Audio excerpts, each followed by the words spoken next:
ہم انسان ہیں، بھیڑ بکریاں نہیں۔ اعظم سواتی اور شہباز گل پر انسانیت سوز تشدد کیا گیا، انہیں نامعلوم افراد کے حوالے کیا گیا، جو شرمناک بات ہے۔ اعظم سواتی نے اپنی نیوز کانفرنس میں جو کچھ بتایا اس پر عدالت نوٹس لے۔ Chairman P T I Imran Khan کا شاہدرہ میں کنٹینر سے خطاب، کہا حقیقی آزادی مارچ کا مطلب یہ بتانا ہے کہ آزادی ہوتی کیا ہے۔ اس وقت ملک میں میڈیا اور سوشل میڈیا کے خلاف ظلم و جبر کا بازار گرم ہے۔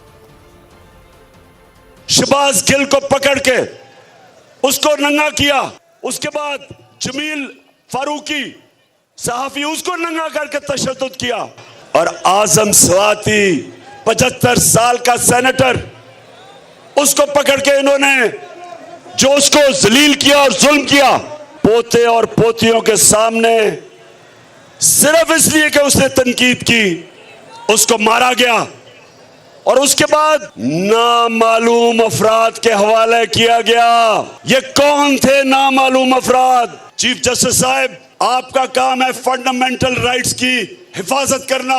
قوم آپ کی طرف دیکھ رہی ہے کہ آپ اس کے اوپر ایکشن لیں۔ جو اعظم سواتی نے آپ سے اپیل کیا ہے، انسانی معاشرے میں انصاف ہوتا ہے، جانوروں کے معاشرے میں نہیں ہوتا، کہ ہم انسان ہیں، ہم بھیڑ بکریاں نہیں ہیں۔ ہم وہ قوم ہیں جو لا الہ الا اللہ کے نعرے پہ بنی تھی۔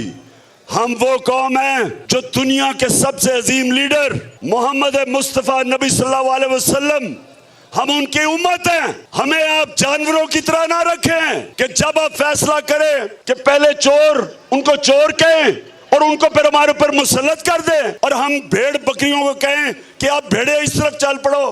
پہلے وہ نواز شریف چور تھا اور اب وہ بڑا اچھا ہو گیا، وہ صاف شفاف ہو گیا۔ پہلے زرداری دنیا کے اندر مسٹر 10% تھا، لیکن کیونکہ ہم نے اب فیصلہ کیا ہے، اب اس کو بھی تم قبول کر لو۔